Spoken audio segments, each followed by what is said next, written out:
नमस्कार दर्शकों, आप सभी का अद्भुत रास्ता के YouTube चैनल पर स्वागत है। कभी कभी ऐसी घटनाएं घट जाती हैं जिन पर विश्वास करना मुश्किल ही नहीं, नामुमकिन सा लगने लगता है। आज से 66 साल पहले कुछ ऐसी ही घटना जापान के एक एयरपोर्ट पर घटी थी, जो आज भी एक अनसुलझी पहेली की तरह है। दरअसल यहाँ एक रहस्यमय शख्स आ गया था, जो खुद को एक ऐसे देश का नागरिक बता रहा था जो असल में धरती पर कहीं है ही नहीं।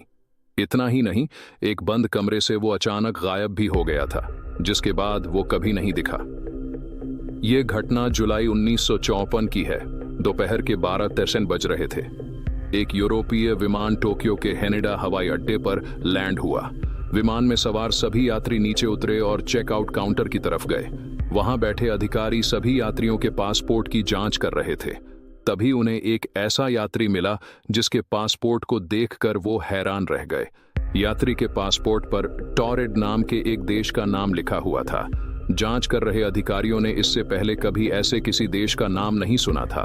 उन्हें वो यात्री संदिग्ध लगा, इसलिए उन्होंने इसकी सूचना सुरक्षा अधिकारियों को दी, जिसके बाद उस यात्री को पूछताछ के लिए अलग कमरे में ले जाया गया। अधिकारियों ने सबसे पहले तो उससे जापान आने का कारण पूछा। इस पर उसने बताया कि वह एक कारोबारी है और बिजनेस के सिलसिले में ही यहां आया है। सुरक्षा अधिकारियों ने उस रहस्यमय यात्री के पासपोर्ट की जांच की, जिस पर उसके देश का नाम टॉरेड लिखा था। उन्हें भी बड़ा आश्चर्य हुआ कि क्या सच में ऐसा कोई देश है। अधिकारियों के पूछने पर उसने बताया कि इस पासपोर्ट पर यह कोई उसकी पहली यात्रा नहीं है, बल्कि वो यूरोप के कई देशों में भी जा चुका है। अधिकारियों को भी उसकी बातें सुनकर बड़ा आश्चर्य हुआ, क्योंकि उसके पासपोर्ट पर अन्य देशों के जो मुहर लगे थे वो बिल्कुल असली थे। फिर भी वो इस बात को मानने को कतई तैयार नहीं थे कि जिस देश से वह यात्री आया है, असल में वो धरती पर कहीं है।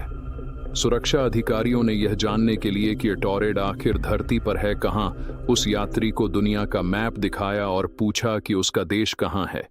इस पर उस यात्री ने अंडोरा नाम के देश पर उंगली रखते हुए कहा कि यहाँ उसका देश है, लेकिन उसे ये समझ नहीं आ रहा कि यहाँ अटॉरेड की जगह अंडोरा क्यों लिखा हुआ है। यह सुनकर अधिकारी और भी ज्यादा हैरान हो गए कि आखिर ये शख्स खुद को एक काल्पनिक देश का क्यों बता रहा है, लेकिन उसके पासपोर्ट, वीजा और अन्य दस्तावेजों को देखकर लग रहा था कि वो सच बोल रहा है।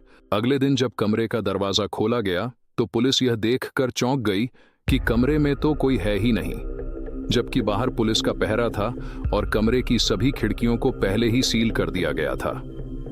पुलिस को यह जानकर और भी ज्यादा आश्चर्य हुआ कि एयरपोर्ट पर उसका जो पासपोर्ट, वीजा और अन्य कागजात जब्त किए गए थे वो भी गायब थे। अब किसी को भी यह समझ में नहीं आ रहा था कि आखिर ये हुआ कैसे। सोशल मीडिया पर इस घटना को लेकर कई कहानियां प्रचलित हैं। कोई कहता है कि वो रहस्यमय शख्स दूसरी दुनिया से आया था, तो कोई कहता है कि टाइम मशीन के जरिए वो गलती से यहाँ आ गया होगा और जब उसने देखा कि उसका राज खुलने वाला है तो वो कहीं गायब हो गया। अब यह सच है या झूठ, ये तो कोई नहीं जानता, लेकिन इस रहस्यमय घटना पर कई किताबें जरूर लिखी जा चुकी हैं, जिनमें से एक है डायरेक्टरी ऑफ पॉसिबिलिटीज। यदि आपको हमारी वीडियो पसंद आती है तो कृपया इसे लाइक करें, शेयर करें और हमारे चैनल को सब्सक्राइब करें। हमारे चैनल पर और भी रोचक वीडियो देखने को मिलेंगे। धन्यवाद।